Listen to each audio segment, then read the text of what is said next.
Sri Kuberan TV அனைத்து நேயர்களுக்கும் திண்டுக்கல் ஹரிஹரன் சர்மாவின் பணிவான வணக்கம். நீலாஞ்சன சமாபாசம் ரவிபுத்திரம் யமாக்கிரதம் சாய மார்த்தாண்ட சம்போதம் தம் நமாமி சனீஸ்வரம். ஓம் சனீஸ்வராய நமக. பொதுவாகவே மக்கள் மத்தியில் சனி பகவான்னாலே ஒரு குழப்பம், ஒரு கவலை, ஒரு பயம் இருக்கிறது.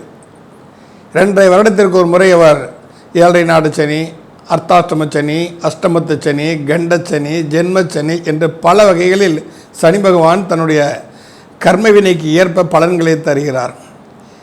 என்னை பொறுத்த வரைக்கும் சனி பகவானை பற்றி அஞ்ச வேண்டியதே இல்லை. ஆனால் அதை அவரை எப்படி நம்ம ஹேண்டில் பண்ணணுங்கிறது தெரியாமல் முழிச்சுக்கிட்டு இருக்கோம். அந்த தன்மையை வச்சு தான் இன்றைக்கி இந்த பதிவில் 12 ராசிகளுக்கும் நீ எப்படி அவர் பலன்களை கொடுப்பாரு அப்படின்ற இதை மக்கள் தெரிஞ்சுக்கிட்டாலே போகும். நீங்கள் ஜோசிட்ட போக வேண்டாம். சனி பயிற்சியை பற்றி எளிமையாக நீங்கள் எப்படி நடந்துக்கணுங்கிறத பற்றி தான் நான் இங்கே சொல்ல போகிறேன். சனி பகவானின் ஒரு தாக்கம் இருக்கிறது என்று நீங்கள் நினச்சிங்கன்னா, உதாரணமாக 7.5 நாடு சனி நடக்குதுன்னு வச்சுக்கோங்களேன். அப்போ 7 நாடு சனி வந்துருச்சு, எனக்கு அப்படி ஏறுமோ இப்படி ஏறுமோன்னு பயத்தெல்லாம் வெளியே விட்டு 7.5 நாடு சனியில் இனி நான் இப்படித்தான் வாழ வேண்டும்ங்கிற ஒரு நிர்ணயத்தை நீங்கள் ஏற்படுத்திக்கிட்டீங்கன்னா, சனி பகவான் மாதிரி கருணை உள்ளம் கொண்டவன், சனி பகவான் மாதிரி வாரி வழங்குவன், சனி பகவானை போன்ற அற்புத நற்பலன்களை தரக்கூடியவன் வேறு எந்த கிரகத்துக்கும் அந்த சக்தி இல்லை. சாதாரணமாக சனி பகவானுக்கு சனீஸ்வரன் என்ற பட்டமும் கொடுக்கப்படவில்லை. அந்த வகையில் இந்த பதிவில் நாம் 12 ராசிகளுக்கும் சனி பகவான் நற்பலன்களை தர வேண்டும் என்று சொன்னால் நாம் எவ்வாறு நடந்து கொள்ள வேண்டும், நம் நிலையைத்தான் மாற்றிக்கணும். இப்போ பொதுவாகவே சனி பகவானை பற்றி நம்ம பலதரப்பு ஜோதிடர்களும் சரி, பலதரப்பு மக்களும் சரி, பலவிதமான புரிதல்களில் இருந்து கொண்டு இருக்கிறாங்க.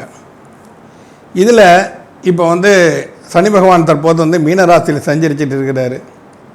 இது மேஷத்திற்கு விரயச்சனி, ரிஷபத்திற்கு லாபச்சனி, மிதுனத்திற்கு கர்மச்சனி, கடகத்திற்கு பாக்கியச்சனி, சிம்மத்திற்கு அஷ்டமத்து சனி, கன்னிக்கு மாரகச்சனி, துலாத்துக்கு ஷஷ்டக சனி, விருச்சிகத்துக்கு பூர்வ புண்ணிய பஞ்சமஸ்தான சனி, தனுசுக்கு அர்த்தாஷ்டம சனி, மகரத்திற்கு முயற்சி சனி, கும்பத்திற்கும் மாரக சனி.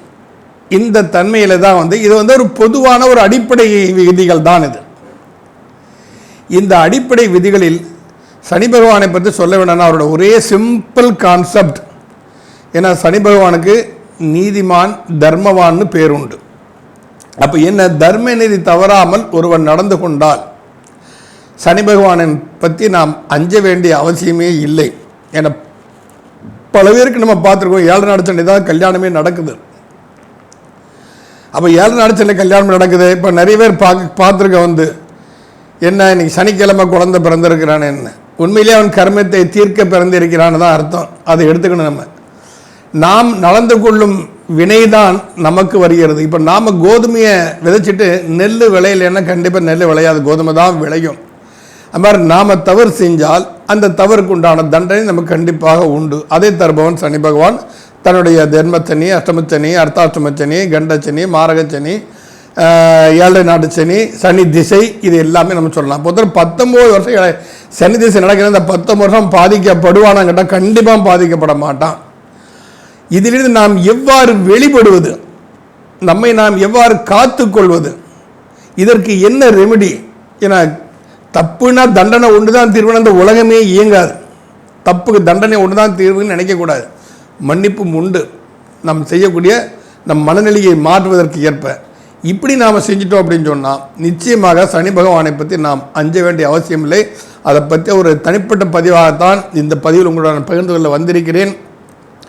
ஒவ்வொரு ராசி ரீதியாகவும் அந்த ராசிக்கு எந்த இடத்தை அவன் சனி பகவான் பார்க்கிறான், அப்போ அந்த இடத்தை சனி பகவான் பார்ப்பதால் ஏற்படக்கூடிய விளைவுகள் என்ன? ஏன்னா சனி பகவானுக்கு ஒரு லிமிட்டட் பீரியட் இருக்குது. ஏன்னா யாருக்கு திருஷ்டி படணும், அவன் திருதேவியும் விட்டு வச்சதில்லை, பிரம்மாவுக்கு சிவனையும் விட்டு வச்சதில்லை, லக்ஷ்மி பார்வதி சரஸ்வதியும் விட்டு வச்சதில்லைன்னு நம்மளை மாதிரி சாதாரண மனுஷங்களுக்கெல்லாம் ஒன்றும் பிரச்சனை. அவங்கெல்லாம் தேவர்கள், அதனால் அவங்களுக்கு தெரியும் எந்த காலத்து எப்படி இருக்கணும். ஏன் சித்தர்களையும் நீங்கள் எடுத்துக்கங்க, அமைதி ஏறுவாங்க. அப்போ சனியோட முக்கியமான நட்சத்திரம் சொல்ல போனால் 3 நட்சத்திரம் வந்து பூசம், அனுசம், உத்திரட்டாதி. இது 3மே திருமண முகூர்த்தத்துக்கு உரிய நட்சத்திரங்கள் தான். அதே மாதிரி குருவு கூட அந்த யோகம் கிடையாது. குரு கூட ராட்சச கணம் இருக்குது. சனியோட நட்சத்திரத்தில் ராட்சச கணமே கிடையாது. அப்போ பார்த்துக்கங்க, இப்போ இயற்கையாகவே சனி பகவான் எந்த அளவு கருணை உள்ளம் கொண்டவன், கொடை வள்ளல், எவ்வாறெல்லாம் நன்மை தருவாங்கிறது நாம் வந்து உணர்ந்துக்க முடியும். அதனால் சனி பகவானை பற்றி வஞ்ச வேண்டிய அவசியமே இல்லை. நாம் எப்படி நடந்துக்கிறோம், எப்படி நடந்துக்கிட்டால் நாம் சனியின் பாதிப்பிலிருந்து விலகலாம் என்பதை பற்றி ஒரு முழுமையான இந்த பதிவில் நாம் ராசி ரீதியாக கண்டிப்பாக பார்ப்போம். பொதுவாகவே சனியின் பார்வை என்ற தன்மை வைத்து நிறைய பேருக்கு பயம் ஒன்று இருக்கிறது. எந்தெந்த பார்வையில் பட்டால் ஏற்படக்கூடிய விஷயங்கள் நம்ம எடுத்துக்கணும். சனி வந்து ஒரு இடத்த பார்க்குறார் அப்படின்னு சொன்னால் திருமண தடை ஏற்படுகிறது, தொழிலில் பிரச்சனை ஏற்படுவது, உடல் உபாதைகள் ஏற்பட்டு அதனால் மருத்துவ செலவுகள் ஏற்படுவது, திருமணம் தாமதப்படுவது, குழந்தை பாக்கியம் தாமதப்படுவது, நட்பு வட்டாரங்கள் எல்லாம் நம்ம ஏமாற்றி போகக்கூடிய ஒரு தன்மை. இந்த மாதிரி சனியின் பார்வையினால் இந்தந்த விளைவுகள் ஏற்படும் என்று நம்ம எல்லா ஜோதிடர்களும் சொல்லிட்டு இருக்கோம். ஆனால் உண்மையிலே வந்து சனியின் பார்வையை கருணைமிக்க பார்வையாக மாற்ற நம்மால் முடியும். அப்போ எந்தெந்த ராசிக்கு எந்தெந்த இடத்தை அவர் பார்க்குறாரு, அந்தந்த இடத்தை நாம் என்னென்ன செஞ்சால் அது நமக்கு சனியின் பார்வை கொடூர பார்வையாக இல்லாமல் கருணை பார்வையாக மாறும் என்பதைத்தான் இந்த விளக்கத்தில் நாம் சொல்லியிருக்கிறோம். இது எல்லாரும் பின்பற்றுங்க. நிச்சயம் சனியை போர் கொடுப்பார் இல்லை என்ற ஒரு தன்மைக்கு எல்லாருமே வர கண்டிப்பாக முடியும். ஓம் பங்குபாதாய வித்மகே சூரியபுத்திராய தீமகே தன்னோ மந்த பிரச்சோதயாத். இப்போ இந்த பதிவுகளை நாம் வந்து ஒரு பொதுவான ஒரு பதிவாக நம்ம கொடுத்துருக்கோம். இந்த பதிவுகளை பற்றிய உங்களுடைய கமெண்டுகள் எதுவாக இருந்தாலும் தைரியமாக நீங்கள் கேள்வியாக கேட்கலாம். உங்களுக்கு கமெண்ட்லேயே அதில் பதிலளிக்கப்படும். அப்படியும் ஒருவேளை எனது வேலைப்பளு காரணமாக உங்கள் கமெண்டை பார்க்க முடியலன்னா என்னோடய நம்பர், அந்த ஃபோன் நம்பர் அங்கே வந்துகிட்டு இருக்கும், 9952354602. அந்த நம்பருக்கு எனக்கு ஃபோன் பண்ணி நீங்கள் நிச்சயமாக அதற்குண்டான ஒரு ரெமிடியை எங்களிடமிருந்து நீங்கள் கேட்டு பெற்றுக்கொள்ளலாம். கந்தர்ப்ப குருணை காரணமாக உங்கள் ஃபோனை எடுக்க முடியாவிட்டாலும் அடுத்த 2 நிமிஷத்தில் 3 நிமிஷத்தில் எனக்கு கொஞ்சம் ரெஸ்ட்டு கிடைக்கக்கூடிய நேரத்தில் என்ன நமக்கு மிஸ்டு கால் வந்திருக்கேன்னு பார்த்து கண்டிப்பாக நானே உங்களுக்கு கூப்பிட்டுருவேன். உங்களுடைய அத்தனை கேள்விகளுக்கும் விடை கண்டிப்பாக கிடைக்கும். சனி பார்வை கொடுக்கும் பார்வையை தானே தவிர கெடுக்கும் பார்வை அல்ல என்பதை உங்கள் அனைவருக்கும் தெளிவுபடுத்துவதற்காகத்தான் இந்த பதிவு. தனுசு ராசி நேயர்களே, உங்கள் ராசிக்கு அர்த்தாஷ்டம சனி. எல்லாருமே அர்த்தாஷ்டம சனினா அஷ்டமத்து சனி கூடிய அத்தனை பாதிப்புகளையும் பாதியாவது பண்ணுன்னு சொல்லி ஒரு உருட்டல் மிரட்டல் நிறைய ஓடிக்கிட்டு இருக்குது. அவ்வாறெல்லாம் அல்ல. சனி பகவானை பொறுத்தவரைக்கும் தர்மநேரி செல்பவன் அசுரனாக இருந்தாலும் அவர்களுக்கு நல்வாழ்வை அளிக்கக்கூடியவன் சனி பகவான். இது நடந்திருக்கு. கஜாசுரன் என்கின்ற அரசன் தான், அரக்கன் தான் சிவ ஆராதனை இருந்து அவருடைய நற்பலன்களை பார்வைக்காக சனியின் பார்வையை பெற்றதினால் அவன் கஜமுகனாக மாறுகிறான். மகாகணபதி அவதாரம் அதுதான். விக்னகர்த்தா விநாயகன் கிடைத்ததினால் அது சனி பகவானின் கருணை பார்வைதான் காரணம். அதனால் வழிபாடு செய்கிறவங்க, தியானத்தில் இருக்கிறவங்க, ஜபம் பண்ணுறவங்க, ஹோமம் பண்ணுறவங்க, யாகங்கள் பண்ணுறவங்க, அவன் யார் என்றெல்லாம் பார்க்க மாட்டாப்புல அவன் பண்ணிருக்குண்டான நற்பலங்களை உடனடியாக கொடுக்கக்கூடியவன் சனி பகவான். இன்னொரு சந்தர்ப்பத்தில் அந்த விநாயகருடைய கதையும், வாழைப்பழம் ஏன் வாங்குகிறோம், எதுக்காக வாழைப்பழத்தை எல்லாம் நேவேதி பண்ண கதையும் நான் இன்னொரு பதிவுகளை நான் வந்து கண்டிப்பாக சொல்கிறேன். அது ஒரு கதை கேட்குறதுக்கு இன்ட்ரெஸ்டிங்காக இருக்கும் எல்லாத்துக்கும். அப்போ வந்து சனி பகவான் எங்கு இருந்தாலும் எப்படி இருந்தாலும் அவருடைய பார்வைக்கு என்று ஒரு தனி பலன் உண்டு. அந்த பார்வை பெறும் இடத்தை நாம் உன்னதி பெற செய்ய வேண்டும். அதுதான் இங்கே சனி பகவானின் மகத்துவம். இப்போ தனுசு ராசிக்கு 6ஆம் இடத்தை அவர் பார்க்குறார். அப்போ 6ஆம் இடத்தை பார்க்கும் பொழுது நீங்கள் வழிபாடு செய்வதில் தர்மவானாக நடந்து கொண்டிருந்தால் உங்கள் கடன் அடைவதற்குண்டான சாத்தியக்கூறுகள் இந்த காலகட்டங்களில் இருக்குது. ரிஷபராசியை சனி பகவான் பார்க்கக்கூடிய இந்த காலகட்டங்களில் திரும்ப கடன் வாங்கக்கூடாது. ஆடம்பரத்துக்காக கடனே வாங்கினாலும் அதிலிருந்து மீளவே முடியாது. பந்தா பண்ணுறதுக்காக கோவில் போகிறதுக்கு ஒன்று, பூஜைகள் யாகங்கள் பண்ணுறதுக்கு ஒன்று, அப்புறம் பரிகாரங்கள் பிராய்ச்சித்தங்கள் பண்ணது திலகம் மாதிரி பரிகாரம் இதுக்கெல்லாம் வந்து கடன் வாங்கி செய்யவே கூடாது. கடன் வாங்கி செஞ்சீங்கனால் அதனுடைய பலன்களில் பாதி பலன் கூட உங்களுக்கு கிடைக்காது. அதனால் இந்த கடன் வாங்கக்கூடாது, கடன் வாங்காமல் தான் செய்யணும். அப்போ இந்த காலகட்டத்தில் 6ஆம் இடத்தை வந்து இந்த சனி பகவான் அன்னைக்கு உங்கள் இடத்துல ராசிக்கு 6ஆம் இடத்தை சனி பகவான் பார்க்கனால் கடன் வாங்குவதை முதலில் நிறுத்தி கொள்ளுங்கள். இப்போ திடீர்னு ஒரு இறப்பு சம்மந்தமாக நடந்து போச்சுன்னா அதுக்கு கடன் வாங்கித்தான் தீரணும். கையில் அவ்வளோ காசு இருக்காது, வேறு வழி இல்லை. அது இயற்கைக்கு தெரியும் என்ன செய்வான்னு சொல்லிட்டு. இல்லை ஒரு கல்யாணம் காட்சி பண்ணுறோம் அப்படின்னு சொன்னால் அதுக்கு சில கடன்கள் வாங்கித்தான் தீரணும். அதெல்லாம் வாங்கக்கூடிய காலகட்டங்கள் ரைட் தான், அதெல்லாம் தப்பு கிடையாது. அந்த மாதிரி கடன் வாங்கிறத பற்றி தப்பே கிடையாது. நம்ம லக்ஸரி லைஃபுக்காக கடன் வாங்கக்கூடாது. லக்ஸரி லைஃபாக கடன் வாங்கினா அது கண்டிப்பாக பாதிப்பு வரத்தான் செய்யும். நோயாளிகளை பராமரிப்பவர்கள் இவங்கெல்லாம் நோயாளிகளை கண்டிப்பாக பராமரிக்கணும். நோயாளிகளை பராமரிப்பது, மருத்துவமனைக்கு சென்று அவர்களுக்கு தேவையான விஷயங்களை செய்வது, மருத்துவ உபகரணங்கள். இப்போ நம்ம ஊர் கிராமம் ஒரு ஹாஸ்பிட்டலு சில அறுவை சிகிச்சை செய்யக்கூடியான சில விஷயங்கள்லாம் நம்மகிட்ட இல்லை அப்படின்னா அதுக்குண்டான உபகரணங்களை நீங்கள் வாங்கி கொடுக்கலாம். நம்ம கிராமத்துக்கு ரொம்ப சமமாக இருக்குதுக்கா, எல்லாரும் பட்டணத்துக்கு ஓட வேண்டியதாக இருக்குது, என்கிட்ட இறைவன் பொருளால் எனக்கு வசதி வாய்ப்புகள் இருக்குது அப்படின்னா அதுக்குண்டான மருத்துவ உபகரணங்களை வாங்கி தரக்கூடிய ஒரு பணியை நீங்கள் கண்டிப்பாக செய்யலாம். அது உங்களுக்கு கண்டிப்பாக நற்பலன்களை கொடுக்கும். அதே மாதிரி பங்காளிகள் விஷயம், உறவு முறைகளில் பிரச்சனைகள் ஏற்பட்டு ஒரு எதிர்ப்பு தன்மை கிளங்கி மூஞ்சி தூக்கிட்டுக்கான என்னப்பா நடந்துச்சு விடுப்பா, நம்மெல்லாம் பங்காளிகள் ஒருத்தர் அனுசரணையாக தான் இருக்கணும். நம்ம ஏன் நம்ம சண்டை காட்சிகளை போட்டுட்ருக்கோன்னு நீங்களாக இறங்கி சென்று செல்வதால் உங்களுடைய எந்த விதமான கௌரவத்திற்கும் குறைச்சல் வந்து விடாது. அதை தைரியமாக நீங்கள் வந்து செய்யலாம், பேசலாம். உறவுகள் புதுக்கப்படணும். யோசிப்பாங்க, சே என்ன இருந்தாலும் பாரியா நம்ம சொந்தக்காரனால நம்மகிட்ட வந்து கெஞ்சி பேசுகிறாப்புல, இனிமேல் நம்மளை அவங்க விட்டு விடக்கூடாதுங்கிற எண்ணத்துக்கு அவங்க வந்துடுவாங்க. அந்த தன்மையை கொண்டு வந்து கொடுத்துரும். அதை நீங்கள் வந்து கண்டிப்பாக பார்க்கலாம். அதே மாதிரி உங்கள் ராசிக்கு 10ஆம் இடம் என்று சொல்லக்கூடிய தொழில் ஸ்தானத்தை 7ஆம் பார்வையாக பார்க்கிறார். 7ஆம் இடத்தை 10ஆம் பார்வையாக பார்த்தாலும் சரி, 10ஆம் இடத்தை 7ஆம் பார்வையாக பார்த்தாலும் சரி, எதிர்த்தரப்பு வருமானங்கள் கண்டிப்பாக பெருகும். எதிர்த்தரப்பு வருமானங்கள் கண்டிப்பாக பெருகும். அப்போது நம்ம வந்து என்ன அப்படின்னு சொன்னால், யாரை நட்பில் வச்சுக்கணும், யாரை நட்பை விட்டு ஒதுக்கி வச்சுக்கணுங்கிறதெல்லாம் நாம் தான் கொஞ்சம் தீர்மானிக்கணும். அவங்களுடைய செயல்பாடுகள் என்ன, உண்மையிலே நமக்கு மனசார அவங்க வந்து நமக்காக நட்புக்காக இயங்குறாங்களா, என்னோட உண்மையான நட்போடு பழகிறாங்களான்னு ஒரு நல்ல பார்ட்னரை தேர்வு செய்யணும். அந்த நல்ல பார்ட்னரை தேர்வு செய்து அதன் மூலம் சில தொழில்கள் செய்து அந்த தொழில்களில் முன்னேற்றத்தை ஏற்படுவது, இதெல்லாம் வந்து கண்டிப்பாக நீங்கள் வந்து உங்களுக்கு நிச்சயமாக அது லாபகரமான விஷயமாக தான் நடக்கும். அப்போ 7ஆம் பார்வைன்னு எடுத்துக்கிட்டாலே வந்து என்ன அப்படின்னு சொன்னால், நமது வெளித்தரப்பு உறவுகள் எடுத்துக்கிட்டோன்னா திருமணத்தை நம்ம வந்து எடுத்துக்கலாம். திருமணம் எடுத்துக்கிட்டோம் அப்படின்னு சொன்னால், நம்ம ஆணாக இருந்தால் பெண், பெண்ணாக இருந்தால் ஆண். அப்போது இதில் வந்து என்ன அப்படின்னு சொன்னால், நம்ம வந்து இங்கே ஸ்டேட்டஸ் வந்து ரொம்ப இன்றைக்கி ஒன்றும் பெரிய ஒரு கஷ்டமான விஷயம். எங்களுக்கெல்லாம் பதில் சொல்ல முடியல. என்னப்பா போன தடவை வந்தீங்க இவ்வளோ அறமான ஜாதகம் சொல்லி கொடுத்தேன்னு இப்போ என்ன ஆச்சுன்னா, சார் அவங்க எங்கள் ஸ்டேட்டஸ் ஈக்குவலாக வரமாட்டாங்க. நம்ம ஸ்டேட்டஸை நாம் முடிவு பண்ணக்கூடாது. மனிதாபிமானங்கிற தன்மையோடு தான் இருக்கணும் தவிர ஸ்டேட்டஸ் பற்றிலாம் நம்ம பேசிகிட்டு இருந்தீங்கன்னா அது வந்து சரி வராது. இப்போ இந்த ஸ்டேட்டஸ்னால தான் பல பேருக்கு கல்யாணமே ஆகாமல் இருக்குது. கேட்டால் என் பொண்ணு 75,000 சம்பாதிக்கிறா, இப்போ மருமகனாக வரும் 1 லட்சம் 2 லட்சம் மாதம் 1.5 லட்சம் மாதம் சம்பாதிக்கணும்.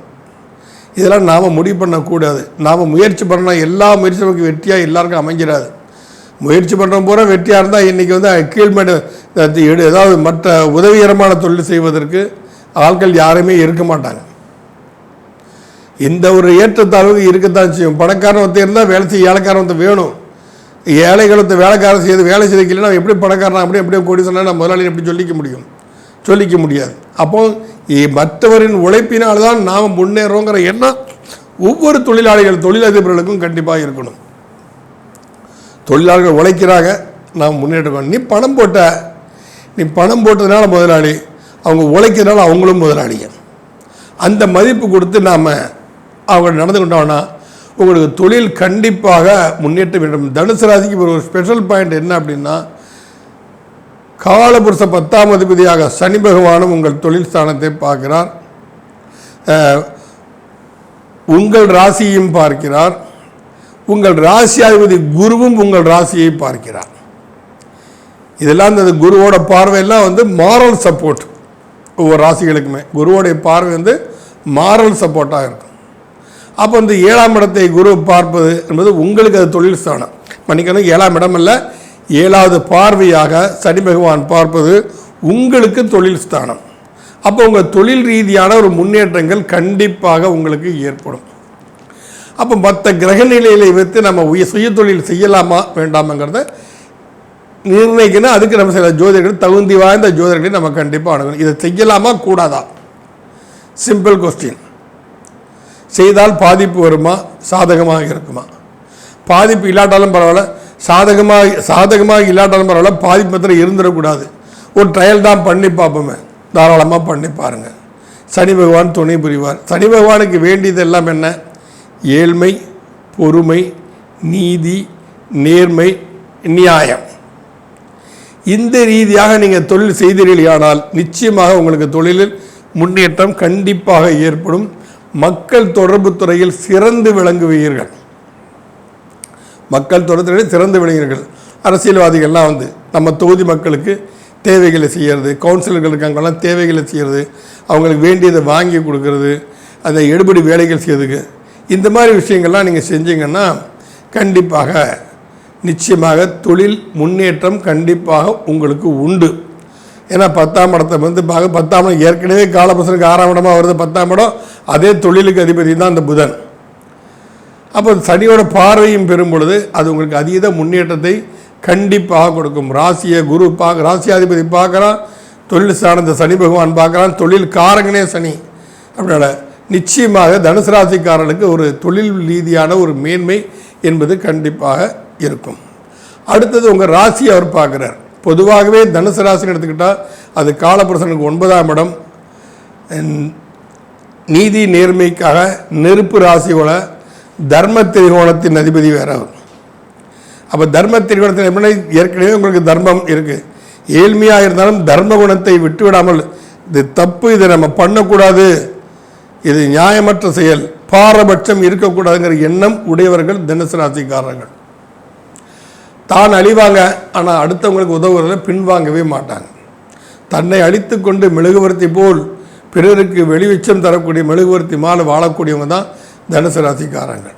ஆனால் என்ன இவங்களுக்கு எப்பவுமே வந்து இந்த காலபுருஷனுக்கு 9ஆம் இடமாக தனுசு ராசிக்கு அதிபதியான குரு வருவதால் அவங்களுக்கு எப்பவுமே ஒரு, அதாவது குருன்னு என்ன அப்படி எதுவுமே இருக்காது. அவர் போதிக்கக்கூடியவர், பிறருக்கு உபதேசம் பண்ணக்கூடியவர், பிறருக்கு சொல்லித்தரக்கூடியவர்கள் வந்து.